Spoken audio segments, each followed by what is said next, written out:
Hi friends, ఒక మంచి మాట. సముద్రం పక్కనే ఇల్లు ఉన్నా మనకి ఇంట్లో మంచినీళ్ళు అయిపోతే సముద్రం దగ్గరికి బిందె తీసుకొని వెళ్ళలేం కదా.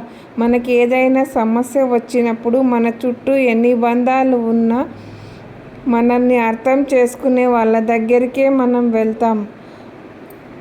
అడిగే అవకాశం, చెప్పే చనువు ఈ రెండు ఉన్నప్పుడు ఆ బంధం ఎన్నాళ్ళైనా అందంగానే ఉంటుంది. ఉప్పు, కర్పూరం రెండు ఒకేలా ఉంటాయి. రుచి చూస్తే గానీ తేడా చెప్పలేం. అలాగే మంచివాడు, చెడ్డవాడు ఇద్దరు ఒకేలా ఉండరు. వాళ్ళతో మాట్లాడితే గానీ వాళ్ళ గుణమేంటో మనకు తెలియదు. నిజమే కదా. ఉన్నోడికి లేనోడికి తేడా ఏంటో తెలుసా అండి? ఉన్నోడికి డబ్బు కొంచెం ఎక్కువ ఉండుండొచ్చు, లేనోడికి కొంచెం డబ్బు తక్కువ ఉండుండొచ్చు. ఉన్నోడు కోరికలు పెంచుకుంటూ వెళ్తే లేనోడు కోరికలను చంపుకుంటూ బ్రతుకుతాడు. కానీ చావుకాడ ఇవి ఏవీ తేడా లేదు. వాడు చచ్చినా నలుగురు మొయ్యాలి, వీడు చచ్చినా సరే